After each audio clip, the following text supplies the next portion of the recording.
first take, I guess. I did. I nailed it on the first take, and he went, "Oh, just give me two more takes." I'm like, "Okay, that's it, right?" He went, Nice. What can you say what that was for, or is that just until it "It was a rolls? pitch. It was just a pitch, an advertising agency pitching for a client, and I was just doing Oh, the voiceover for it in a UK accent and an Australian accent, and they said, "Oh, well, we've got you. There's oh another wow. script. Can you do Greek?" I'm like, "No." So I just went on to Google Translate and heard it and just copied it. Écoutez, répétez, listen, repeat. And they're like, "Oh, great, that'll do." So you mean they wanted you to speak Greek or in a Greek Yeah. accent? No, speak Greek. Just a few Whoa. words. So I had to look it up. They had the No script way. for me, but so I was like going, "Onyos, toramate, and it's either it's kind of like an Arabic Spanish blend, Wow. Turkish and Spanish, slightly mixed up for the Greek accent, which is kind of So you can Mediterranean just but so is professional. that so that they want like they'll use that commercial and if it's in Australia they want it to sound Australian. If it's in Britain they want it to sound British Yeah, but and we'll they'll probably have you read re-record singing. it because Wow, it that's was pretty only a interesting pitch. though. Yeah, they were just pitch. So I do a lot of clients who are international. So you know, I've done ads for the US and the UK, Australia, New Zealand, and Wow. sometimes if we're lucky, it might go in several territories, and I'll do a different accent for each one. Yeah, That is super interesting. Super that's fun. interesting. Advertising, Awesome. pays the Yeah, bills. marketing. Marketing is a whole thing. Yeah, man. Uh, awesome. Well, I am here today with Rupert Degas. Is it Degas like the French, or is it I Degas? say Degas. I say Degas. Degas. Degas. Okay. Yes, Rupert Degas. Degas, Yeah, man. That's who it. is, among other things, a voice actor, a comedian, a social media influencer, and a food. I don't know how you'd describe it, but what I would describe it as is somebody who has common sense for once in the and when it comes to Yeah, especially comes to nutrition. But you've yeah. made definitely some major a splash in the modern food movement, talking about how ridiculous most of the things that we eat are. Sure. Was interesting is that you're actually in Australia, and but your food stuff resonates with Americans because we have, I think, the number one most fucked up food supply chain in the world. But apparently, we're not the only ones. Not the only ones. No, it's everywhere. Yeah. It's pretty bad in the UK. It's look my experiences of the UK and Australia and France. I've lived a lot of my life as well, traveling to France and holidaying in Mm, France and working in France, and I've seen French food culture sink as well. it's The unfortunate. arrival of, and it's unfortunately it's the arrival of American fast food restaurants that it's the Mm-hmm. McDonald's and the Starbucks and the Burger Mm-hmm. Kings, and they all kind of show up to France, and the kids It's go, "Oh, I want the cartoon characters and the clowns," and right. they don't want their carré d'agneau with pomme puree. They want McDonald's Royal with cheese burger, fries, and milkshake. And so now you've got obesity with French kids now. French kids are getting fat and diabetic, and you're like, you just can't. Same in It's India. The Indians are addicted really to Kentucky Fried Chicken. They love KFC, wow. and now Indians have got the fastest rate of obesity and diabetes and heart disease in terms of the line, anyway, faster than even China. Indians are getting very, very unhealthy because of fast food, because of junk food, Wow. cooked in seed Wild. oils. Yeah. Wild. Awesome. Well, yeah. Look, I really appreciate your time this morning, or this evening in your case. We My are on. pleasure, man. Thank you for Yeah, having me. It's this is fun. pretty cool. I did so. I love your stuff, and you already did. You know, the accents. I got it. Like, how did you develop this ability to jump into a different voice just Well, at will? Is that did you have to work at that, or was that just like you were a kid and you figured it out? you're, you're a well-traveled man, and as a child, I was a well-traveled child. I was very fortunate living in London that we went on holiday to Spain and France and Italy and America and Holland and Germany and Hmm. Portugal and I just and we used to drive through Europe. We didn't fly. We'd be That's my mother, my cool. brother, and I, the three of us in the car. And my mother used to be in radio and television. She was a presenter and a broadcaster, and we would Wow. go on these 3 day, 4 day drives all around Europe with my brother asleep in the back because he was too young, and I would just be doing accents with my mum, and we'd be listening to Cool. comedians on the old 8 track tapes and cassettes, and we'd listen to Peter Cook and Dudley Moore and Monty Python. And as a kid, I was immersed in all that, and I just naturally wanted to. If I heard an accent, I'd want to mimic it. And also traveling through all these countries, I wanted to speak the language of the. When I went in and bought some bubble gum from a shop, I wanted to say it in French and Spanish and Portuguese and Yeah. German and Italian. Yeah. Um, and I just got this love for languages and languages about imitation. And that just developed into, oh, I can actually imitate Margaret Thatcher and, Mm. Dennis Healy and Ronald Reagan. And I started impersonating. I'm giving my age away now, but I was impersonating politicians and people, and it just one thing led to another. Really, I thought I was quite good at Wow. this. It's quite fun. And then I did the plays at school, and it was like, oh, you're quite good at voices. And I lived in America for a few years when I was a kid. I lived in New Hmm. York when I was 10. I was there for fourth grade, fifth grade, and the first semester of sixth grade. So I was there for Oh, about two and cool. a quarter years. And when I came back to England, I had this American accent, and I couldn't, I was been in New York for 3 years, and I spoke like this, and I was just a kid with an American accent, and so doing an Did American you accent, actually change your accent when you lived like full time? it Did you happened try? naturally.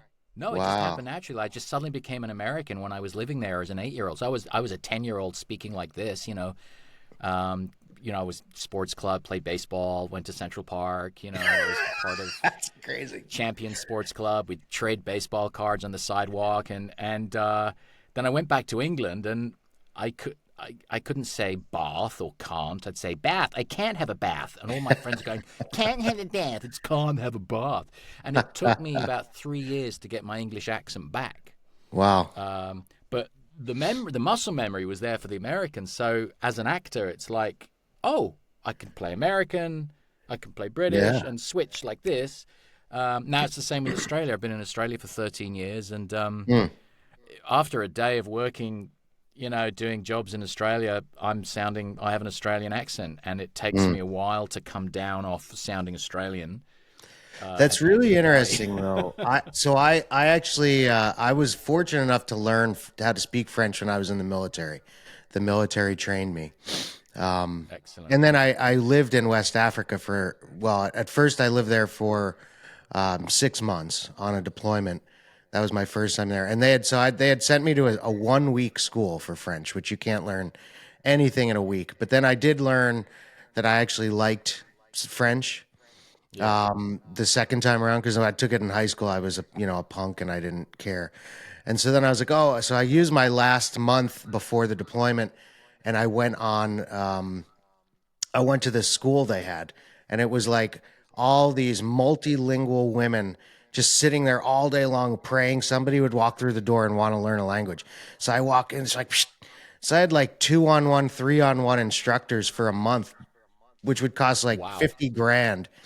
And so I got decent enough at speaking French, and I took the military's test, and it was like they have a rating system, and I got basically like, yeah, you kind of speak it, but for them that was good enough to send me and my platoon into the desert in West Africa with no interpreter.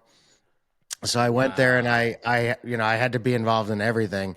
It was great, and I became, after the 6 months, I became pretty good, but I could never lose the accent. And I remember talking to my French teacher, and she was sort of like, that's like one of the highest possible levels to achieve if you're learning a language, is to actually be able to not have the accent of your original tongue, whatever Yes. it is. So that's incredible, honestly, because I can imitate accents, but not I can't transform. That's pretty cool. I've always thought that Well, was cool. Like, you see a movie or a yeah. Netflix show or something, and it's like this girl that's just talking and you watch the whole thing. Then you look her up on IMDb and it's like, what? She's from England? That's wild. She had the Yeah. American accent the whole time. That's Yeah, cool. exactly. I love that. It's interesting saying about the languages because again, when I speak a language, I'm imitating it. So, Mm, quand je parle français avec un accent français. mm, Bah alors, yeah. et les Français, ils pensent que je suis français.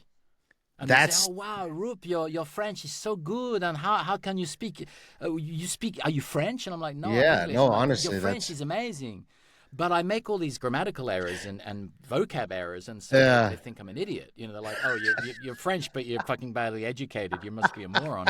Um, but then you're talking about West Africa, because then you have the West African accent. Alors, Yeah. bah, qu'est-ce que vous faites? Qu'est-ce que vous faites là? C'est en Afrique de Ghana, et c'est de Libérie. So Oh, you've been there, obviously. Algérie du Nord, du Maroc. And you got these, the Parisian kind of, what do they call them? Yeah. The Maghreb, the North Africans in Yeah, yeah, Paris. yeah. Alors, bah, qu'est-ce que vous faites? Bah, vous faites là. And it's this kind of, so again, for me, it's just about the joy.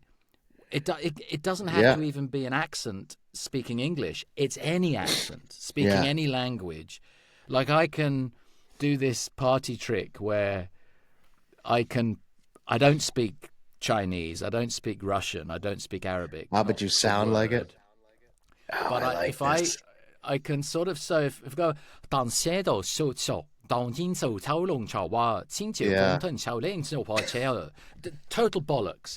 Or you Yeah. go بدم خدر الله دي فرمته باتش بخلر باتخملال باتر مرخفر total bollocks. Or you go, Wow. total crap. I'm speaking total gobbledygook. Yeah. But if But you're doing a you're embodying the tonality or whatever. Yeah. It's bodying the pretty tonality of it, and wow. I just get such a buzz. I get a kick out of it, and That is cool, man. That is it's fun. fun, you Languages know. are amazing. And I did Yeah, love learning one as an adult. And Americans, we don't speak multiple languages usually. for sure. So, I learned it as an adult and it makes you understand other languages because you don't analyze your own. You just speak it No, because it's what, no. you're a kid. But then you have to learn another language. You're like, well, there's this structure to it. You have to like conjugate verbs and like figure out tenses and all of these things. And then once you do Yeah, that, you realize that's what every language is. And then it's just a matter of decoding the way that they do it in another one. It makes it easier to kind of get along in other languages. But yeah, still, yeah. I've 100%. never, at times, if I've been in France, I've tried to like be a little more French sounding, but they can't figure out where I'm from because they're like, well, no American would speak French, so he can't be from there. But that accent is bizarre. Do they maybe take you for a Québécois peut-être un petit Sometimes Canadien that would be the closest, le but I don't have a Canadien Canadian accent either, though. okay. I just have some weird accent, I think, in A weird French. accent. Wow. Even Well, that's even awesome. your impression of a a French person speaking English was perfect. Yeah. That's Well, like normally meta totally meta. imitation. Yeah. Well, it's my friend, my very good friend Cedric, who we've known each other since we were 19. We did a TV series, and I basically impersonate him. Hey, Roop, man, what are you doing? Okay, great. And I don't do like that. So it's just him, basically. Yeah, that is so funny. So from a career standpoint, when did you start to actually make a living with voices and things like that?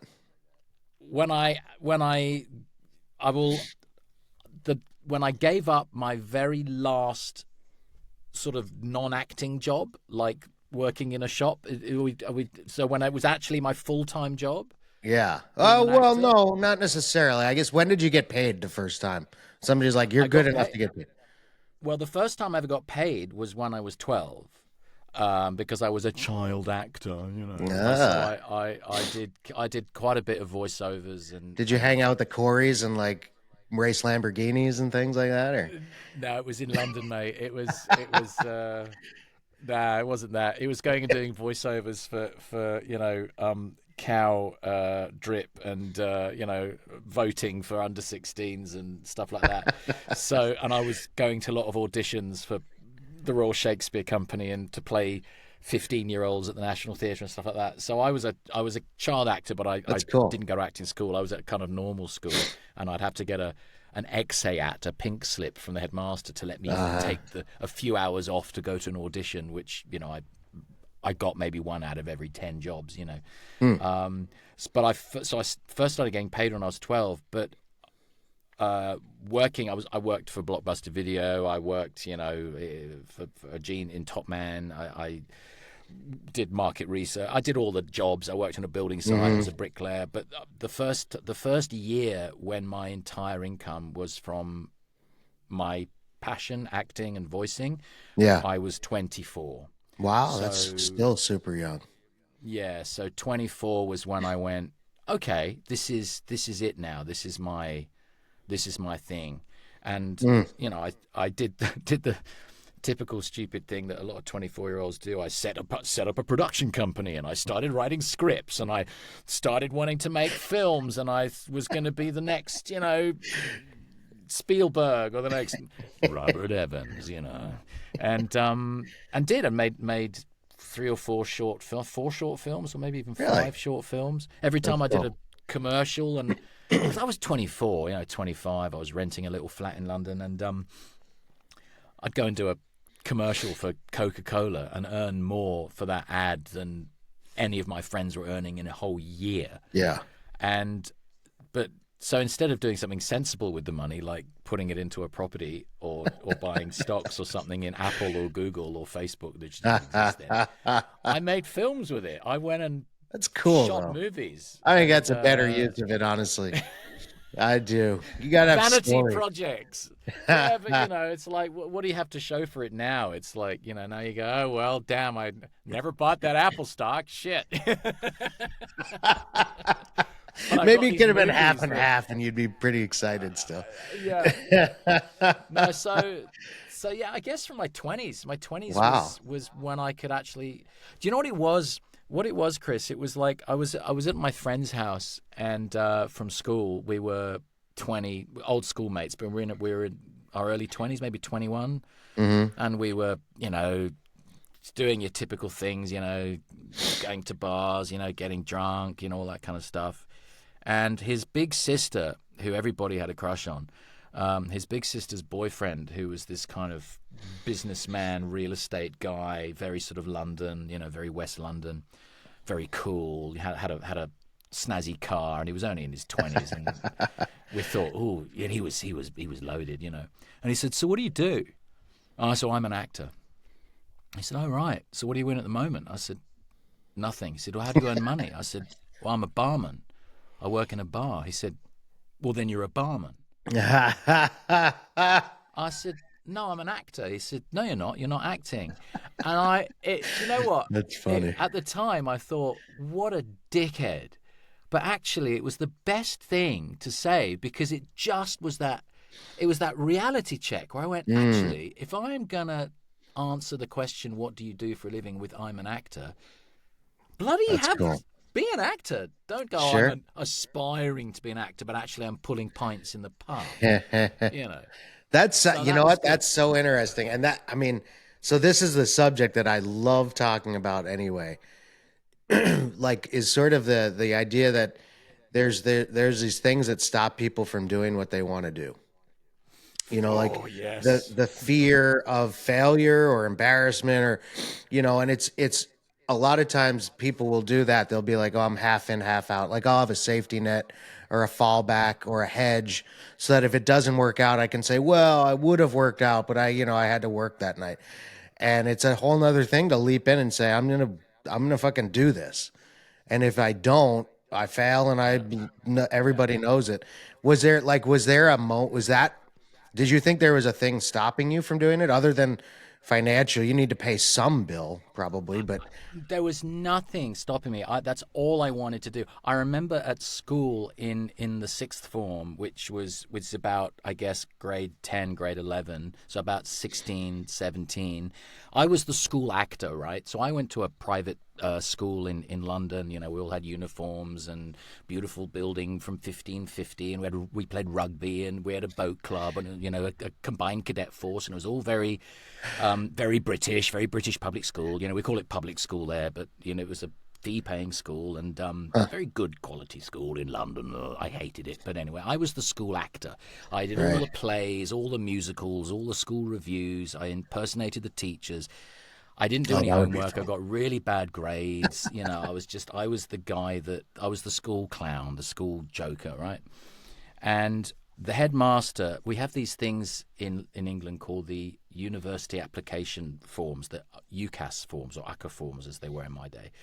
And you fill it in, you fill out what university you want to go to. And of course, from my school, it was all Oxford, Cambridge, blah, blah, blah. And your second choice, your third choice, and what subjects you want to do. You want to read English or history or classics or whatever. And he handed, there were like 60 of us in the school library, and he handed out all these forms, and all the kids are all beavering away writing down. And I was such a brazen dickhead. I just tore it up. I just tore it up. And he comes marching on you. Degas, what are you doing? You can't tear up that form. And I said, well, I don't want to. I'm not going to university. He said, what do you mean I'm not going to university? I said, well, I have no intention of going to university. I'm going to be an actor. He said, well, haven't you? You must have something to get a degree in something and have something to fall back on. Exactly There you go. as you're saying. Yeah. And I said, sir, no. I said, with all due respect. And then he sent me to the careers officer, who sat me down and said, now, have you thought about going to drama school? And I said, no. I said, I want to start earning money. I'm living with my mother. I want to leave home. I don't want to go to fucking drama school, which is the same as university, except it's acting instead of history or geography or whatever. I just want to go out and work. And so I was this problem boy because I didn't want to go to university, and I was I'm going to the tarnish only the one. school. Tarnish the school, right? So I left, and then in my very first, the day I left school, the day after my final exam, my agent, who was I had an acting agent who dealt with children, put me up for a movie, and I got a part, and it was my very first major film job, and it was with Jason Robards, and I went out to Germany and made this movie called Reunion, set in the 30s in Germany. And I got an acting adult agent out of that. And then one thing led to another. And I was working as an actor. I did, things like EastEnders and all these kind of bits, just playing, young boys and young men. But then the work dried up. And I was working in a toy shop in London called Hamleys in Regent Street. Big, famous toy shop. It's a bit like FAO Schwartz in New York. Oh, wow. Okay, yeah. Toy That's cool. shop, massive. And I was a concessionaire, and I sold these little aeroplanes, these red, blue, and yellow aeroplanes for £2 a packet. And I was on commission only, 50p a pack. I was getting 25 pence per pack I sold, no hourly rate. I had to sell this stuff. So I'd throw these planes around. So I went back to my old school to go and see my brother in the school play, and the headmaster comes up to me, the one who I tore the form up with, and said, "Oh, he said, congratulations, I hear you've been performing in Hamlet." I said, what? He said, you've been doing Hamlet. I knew you were going to be a successful actor. I said, Hamlet? He went, yes, your former housemaster saw you in Hamlet.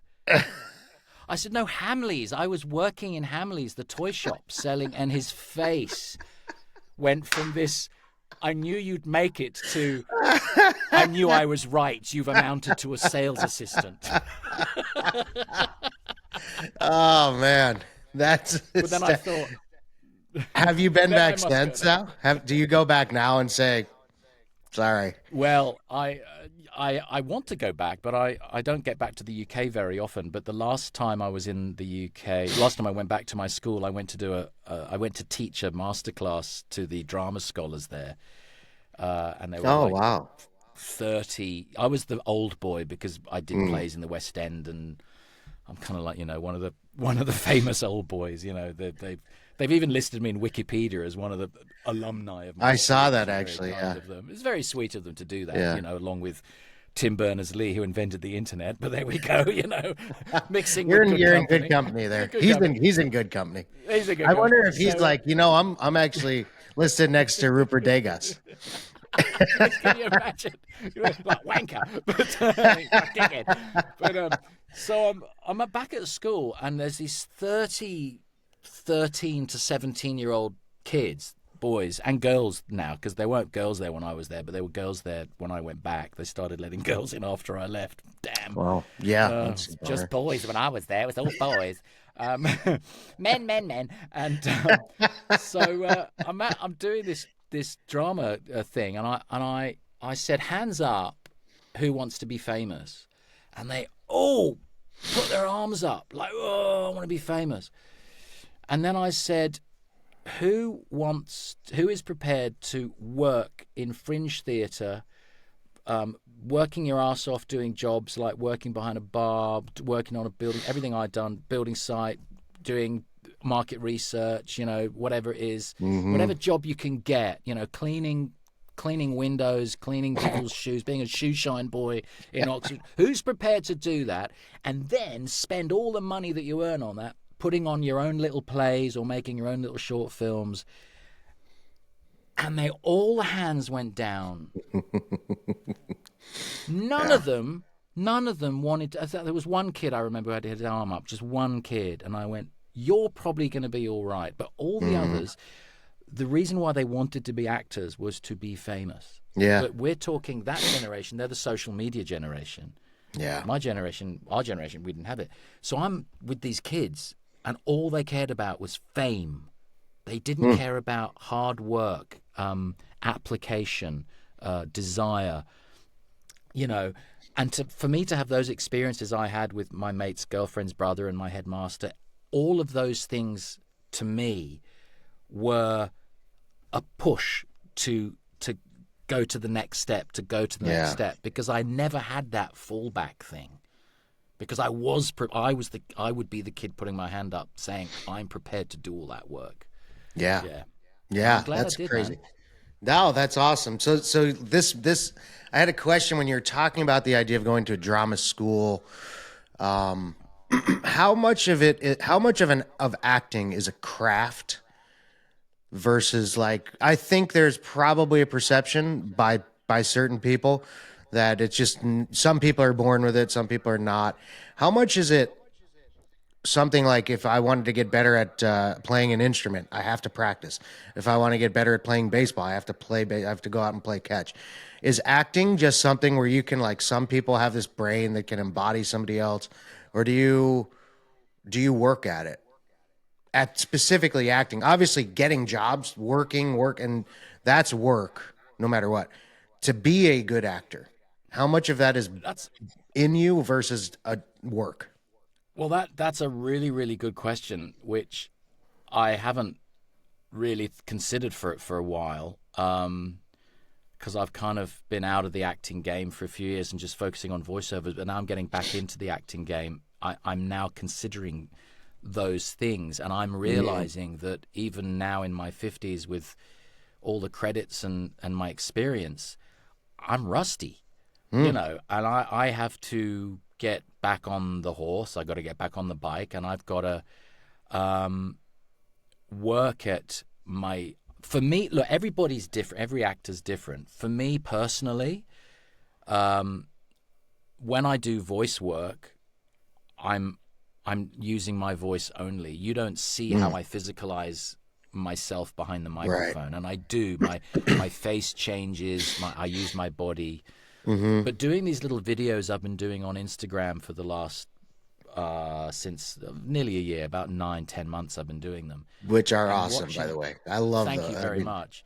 But it's been really interesting to look at myself objectively with a critical eye and go, oh, you're shaking your head there, or your weight is leaning over to the right, or what are you doing with your hands there? And so it's those kind of technical things that, for me interesting. personally, I need that training, that the practice to be aware of. Using my voice, because I use my voice all day, every day, narrating audiobooks and doing voiceovers, it is Hmm. 100% second nature to me now. I don't think about what I'm saying. When I'm doing those videos you're seeing, what's coming out of my mouth is a third of what I'm thinking in my head. The rest of it is there's a car over there. Is someone's walking past with their dog? Did I just look off camera? Am I in the right Hmm. frame? Is what am I doing with my hand? Do I look fat? My ego goes in. Sure. Hold my tummy in, because I don't have to think about what I'm saying because I've got that. Hmm. Tick, because I do that all the time. But so that's why your question's really interesting, because a lot of actors who do a lot of physical acting, they would feel exactly the same thing if they're probably so comfortable with their bodies, but they're focusing on how does my voice sound? Is it am I changing my pitch too much? How am I sounding? Right. Um, so everybody's different depending on what you do and what you're a master at. And I guess who is it who says if you do more than 10,000 hours, you become a master? It's Oh, Malcolm Gladwell. Yeah, great book. Malcolm Yeah. Gladwell, right? Yeah. So I've done way more than 10,000 hours breathing air into a microphone. So I Hmm. think probably even triple that. I've probably done 30,000 hours or even more breathing air into a Yeah. microphone. So I think I'm good with that. I kind of know what I'm doing. But when I have to audition, when my agent calls me up saying, "Oh, can you put yourself on video for a movie or a TV thing?" Hmm. I do several takes, and I've got to get the lighting right, and I've got to get the framing right, and I've got to make sure that I've got the right kind of clothes on, and like I've shaved my beard off because I was doing some filming today as the Prime Minister of Australia, which will come out next week. The first one, he doesn't have a beard, so I shaved, and I'm going to be doing Klaus Schwab next week when I'm going to shave my hair off next week. So that's kind of what Wow. I'm That's thinking about. dedication. Well, yeah, because it's I want these to be good, and Hmm. it's for me. All this stuff is fantastic practice for like when my agent goes, "Hey, you've got an audition for something." Well, I know how to use my iPad. I know how to use CapCut. I know how to use teleprompter. I know how to use the editing software. I know how to use the audio stuff, the little Rode mic that I got, and I Right. work for Rode, so I got a staff discount, which is great. So it's all about constantly keeping your skills Yeah. going. I think if you can be born with an innate talent for music or acting, of course, but if you don't use it, you lose it. You just Hmm. do. But I think, can you take someone who doesn't have any innate talent and turn them into a great actor? Possibly you can. I don't know. Hmm. I've never really. I don't know.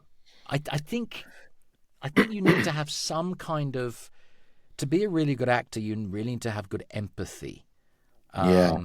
and Absolutely. you have to have empathy.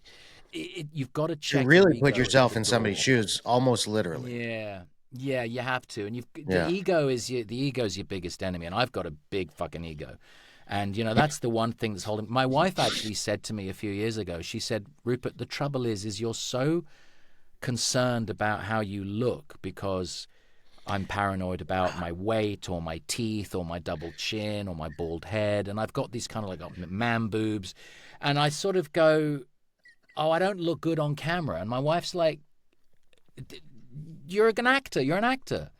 You're not Brad Pitt. Don't try Yeah. and be fucking Brad Pitt, you know."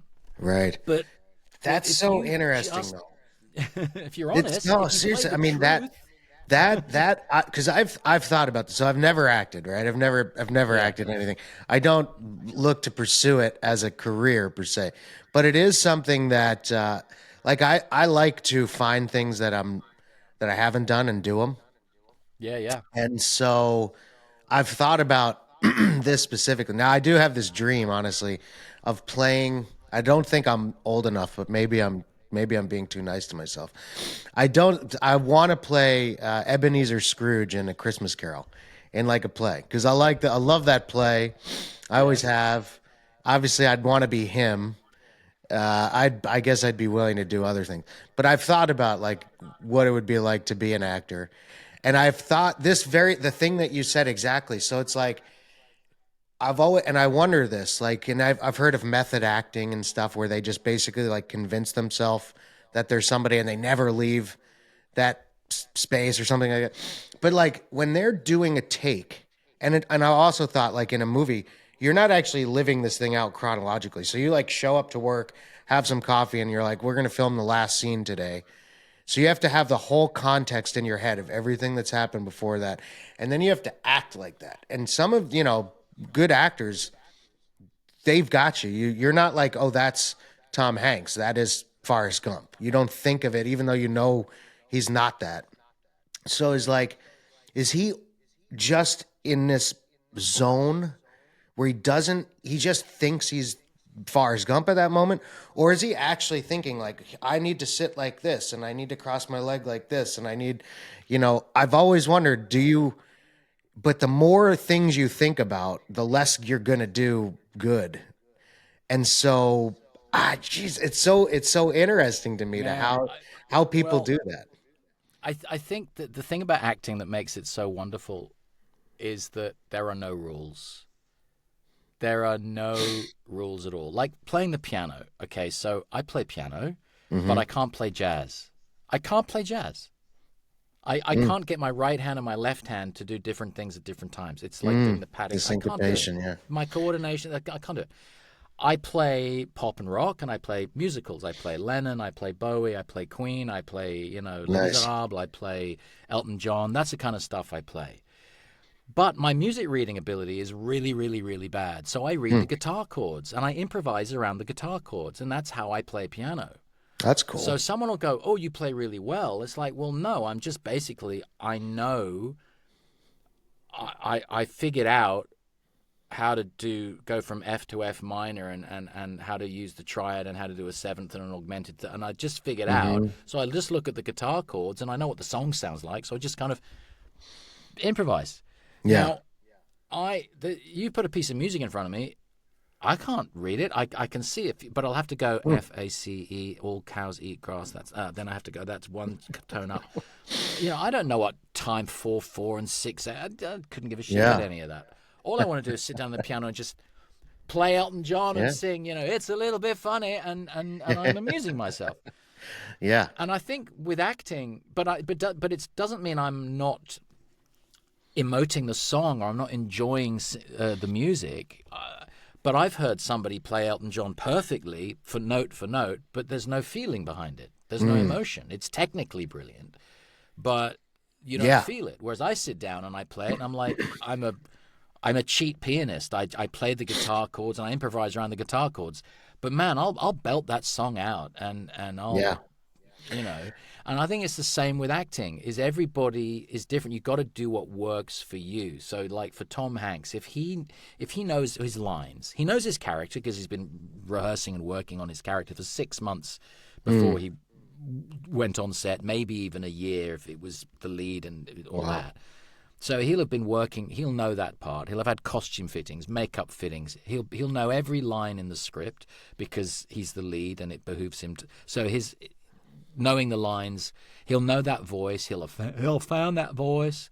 Oh, he will know what voice he's doing whenever he does a scene. So he will show up, and he will literally be putting in a cassette or a disc, or it'll just be pressing play on the file. Mm. That's how I don't know. I can't speak for Tom Hanks, but what Yeah. I would, if I was in his shoes, I'd be like, okay, well, I know this part. I know my lines. I just going to show up on set. What scene are we doing today? Mm. And you just are in that moment, and you've got to So here, trust that. here's a good sort of thought on exactly what you said, because I've wondered this almost every time I watch, a movie or something. So he knows you've read the script, right? You know what's gonna happen. You know what has happened at any given point in time. You have to act in that moment like you don't know what's coming next. That's got to be hard, right? Because you're like, Well, I think it would be hard for an untrained person. Like, let's say we were doing this scene and there's, this big reveal. Oh, I've been cheating on you, right? And you have to like have this conversation knowing that there's about to be this big bomb dropped in the scene. And you have to you have to think like you don't know what's about to happen when you're having this conversation. I think that's where I would get in my head. Like, then I'd be like, well, I have to really act like I don't know, which would make me seem like I do know. You know what I mean? If you were doing a scene with your partner, with a partner, and one of you had to tell the other one that they'd been cheating on them, right? Right. So, but both actors know the script. Right. The person who says, I've been cheating on you, he knows that he's been doing the cheating, Right. right?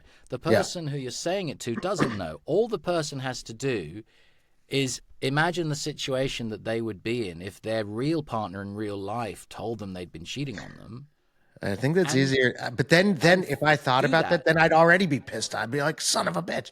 So But you then you have to show then, that in your eyes. But then but you not show that. before. You'd have to not think about it until that moment. I think that would be the hard part, is separating the fact that Okay. you actually know what's about to happen from the fact that you shouldn't know what's about to happen.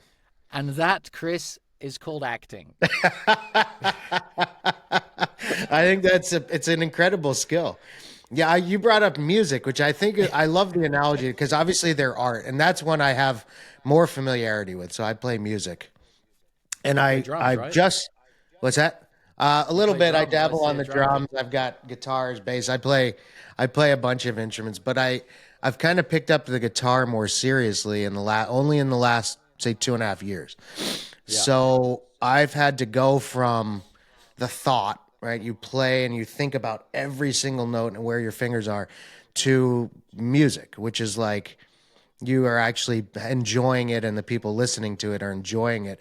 And the big thing for me is not thinking about chords Mm. and chord shapes and notes, and just thinking about if you can get to that point on a song, or if you can zoom out and say, I just want to do this because it's fun or enjoyable, or I want to make somebody feel something, or I want to make them dance. And then the music is just, it takes care of itself. Like that's the holy grail of music. And I to like the self-consciousness thing. Like I've never actually performed until a couple months ago. Just like did an open mic thing.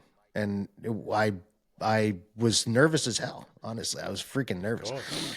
And you think about all those things, like are people going to think I suck? Are people going to think I look ugly? Are people, like every single thing about you comes to the surface in your mind, and you have to shove that down or you're toast. Because you'll never get to focus on the music if you're worried about how fat you look or how bad your Yeah. voice is. And it's Yeah. it's just super interesting, and that there are things that just will eat you alive. Like your mind will eat you alive, but you overcome this like every day. And I'm Well, sure it gets a lot easier, but are there still nervous times? I, look, I mean, appearing on stage in front of people is totally different from sitting behind a microphone and doing an advert for a bank. And I think that there's a But you're lovely doing the story. videos too, though. I mean, and those The are going video, well, out to yeah, the but world. no, I'm not nervous at all. I've got no, not at all. I just, I just love showing off and playing. I love being a clown. I'm being Yeah. a clown. I'm putting on a costume and a wig and makeup, and I'm doing a voice. I'm doing an accent, and I'm just having a laugh. I did some filming recently on a TV show for Disney called The Artful Dodger, and it was the first acting filming job I'd had in a decade. And I only had a very small part, just got a few lines of dialogue, but I got some nice scenes with David Thewlis. And so I show up, and there's this one scene where I had this little sherry glass in my hand with, and I'm in this scene. There's 100 extras. There's 3, 4 cameras. It's a huge budget. It's a major number. Hmm.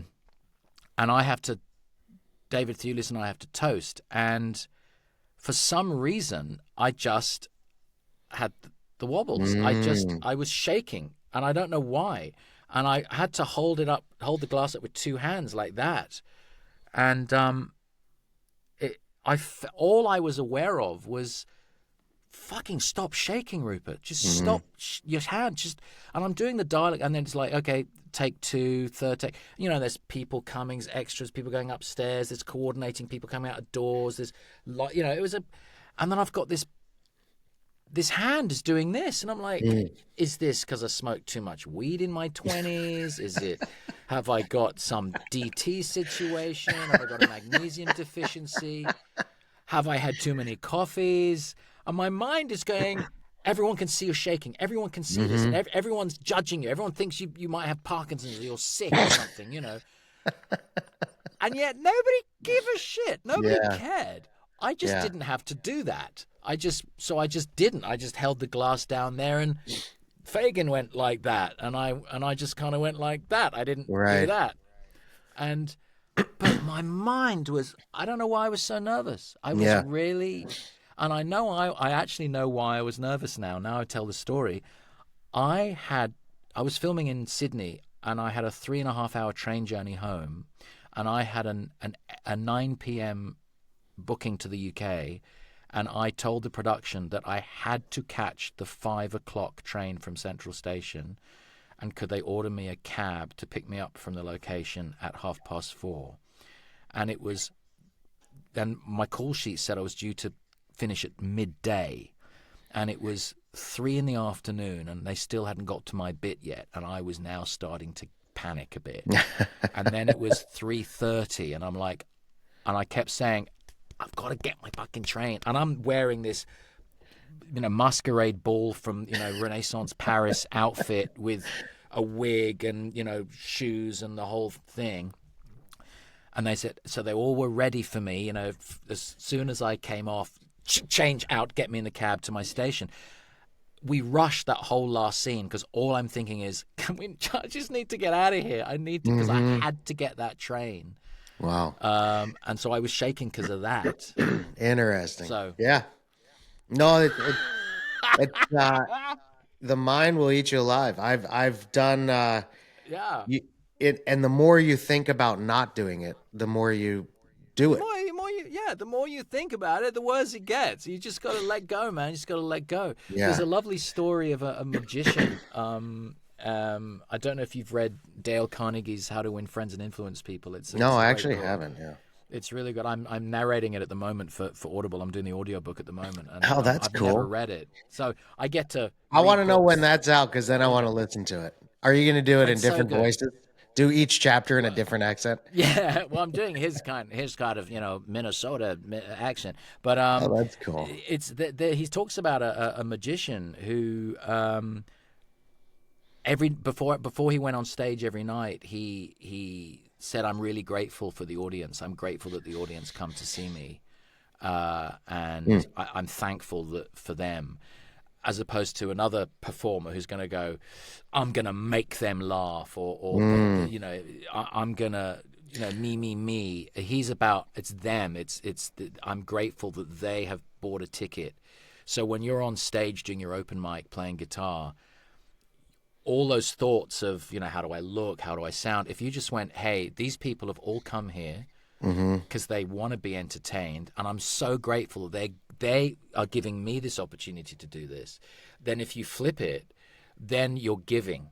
Bryan Mm. Cranston tells a lovely story about when you audition as an actor. I You like don't that. think, you know, I need to. Why didn't I get that part? You know, what do I have to do to get that part? You know, how do you want me to look to get that part? What do I need to do to convince you to hire me on this job? Which is pretty Hmm. much the same as getting up on stage and doing something. It's like me, right? Hmm. As Yeah. Sally Field, you know, you like me. Actors I want to be really like liked. it. Actors are desperate to be liked. This is why Right. actors just want to be accepted. They want the applause. We're all children at heart. And Bryan Cranston said, it's a lottery. Being an actor is a lottery. It's playing the lotto. It's throwing spaghetti at a wall and you don't know which piece sticks, right?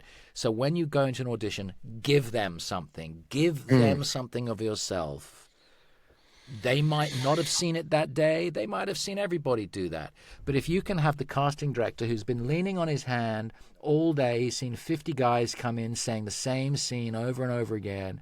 They're all bored. You know, who's your name? What's your agent? You know, if you can get the casting director to do that, to lift his head off his hand for an inch, that means you've done something that, oh, that's different. I haven't seen that. What's that? Now, Yeah. you still might not get the part because you might physically look wrong, but you'll have Right. given them something. So Bryan Cranston says, don't go in asking. And that's what Dale Carnegie says in How to Win Friends and Influence People, which is mainly for sales, but it works Mm, for being an actor or for being a performer. You're sure. selling, but you don't want to be asking. Like me, I'm not asking for Yeah. applause. I'm going to give you something. And then the That ego is goes. cool. That's a great way. I mean, that can diffuse so many situations, honestly. If Yeah. you think, and the more you zoom out in a situation, especially one that could potentially cause nervousness or what have you, the more you're focusing on the big picture, which is what is the outcome. The outcome is I want some emotion here. It might be a sad emotion because it's a sad scene. It might be a sad song. It might be dancing. It might be happiness. It might be anything. But if you focus on creating that and not all the detail, I think that can diffuse a tremendous amount of that self And play it consciousness, through. the fear. Yeah. It's Yeah. terrifying, and it's funny because I've done a few of those open mics. The first one I was petrified. I didn't even look at the audience. I couldn't. I went the entire thing, played for about 15 minutes, never looked at a single person because I couldn't. I couldn't. I didn't want to get distracted by somebody like I don't know what I was petrified, didn't look at anybody. Second time, and this is a big lesson, I was just totally unprepared. Hadn't had time that week, and it's not my job, right? So I sometimes I don't get to play as much, and I sucked, and I just muddled through it. But I didn't let it derail me either. And then the last time I played was that I focused on I had a bunch of like lively songs. It was the summer, it was starting to get warm here, and I was like, I'm just gonna get everybody in like a summery mood. And I played a bunch of upbeat songs, and I was more focused on let's move, let's dance than, I hope they think I'm good. And it was by far the most enjoyable, I think, for me at least. I've had a good time. I don't know about them, but I think they did too, and I think that is the key is like focus on what you want, not how you're gonna do it. Yeah. Well, you know what they say about audiences, and this is all audiences in all art forms. Audiences can smell fear. Oh yeah. Oh They yeah. can smell the fear. And there was one thing when I used to do a lot of all the school plays. My biggest fan was my mother. She would come to see every show and bring friends. She'd drag along all the neighbors to see me on stage. And even when I was in the West End and I'm doing major two-handers in the West End and all my dreams are coming true, she came to see me 100 times doing my show. And she said there's something about, my mum's a big theatre goer, and she said when you come on stage, Rupert, I have every confidence that Mm. you're going to be good because you don't make me feel nervous.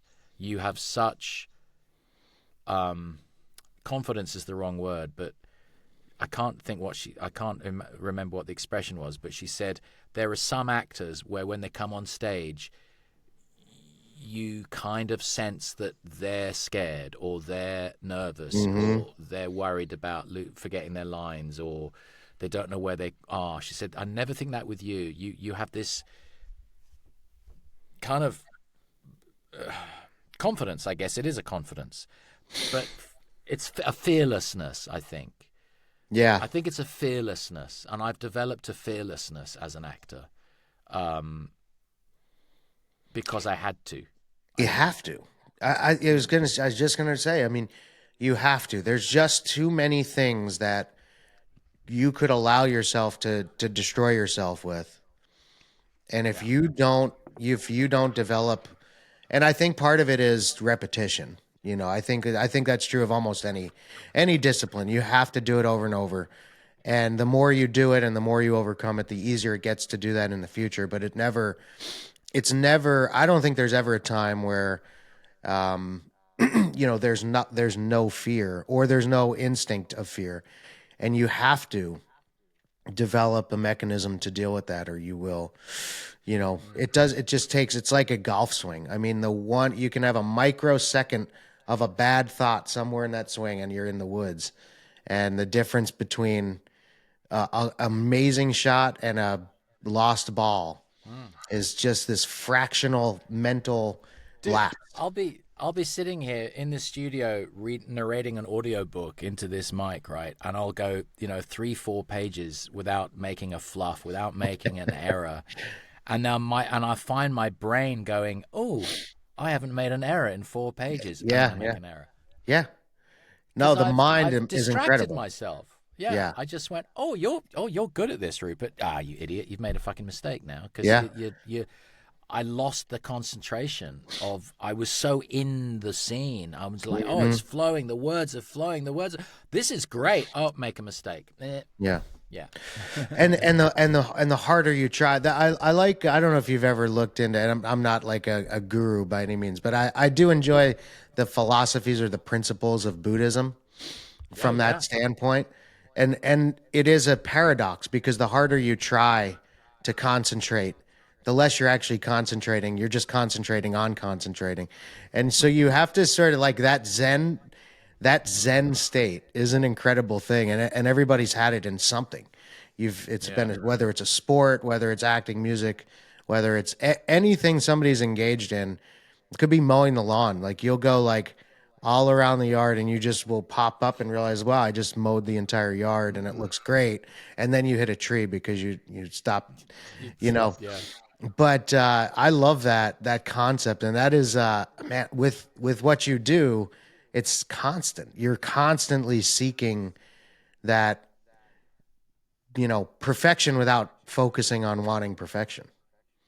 Yeah, it's. I was talking to my mate Simon on his podcast a few weeks ago about this similar thing with my Instagram videos, for example. I Mm-hmm. look at a lot of videos on Instagram, and you can see all the jump cuts because you can see that Mm-hmm. they've set up the camera and they've set a line, and then they've gone into their editing and they've cut out all the bits where they made a fluff, Right. and it's just jump cut, jump cut, jump cut, jump. You know what I mean by jump Yeah. cut, right? Oh yeah. Because Yeah. Yep. yeah. So unless you're going to cut to a different angle, it won't be seamless. It'll look like a jump in time, and it's even if it's a little movement. And every single YouTube video is who are people filming themselves doing walk and talks or whatever. There's jump cuts everywhere.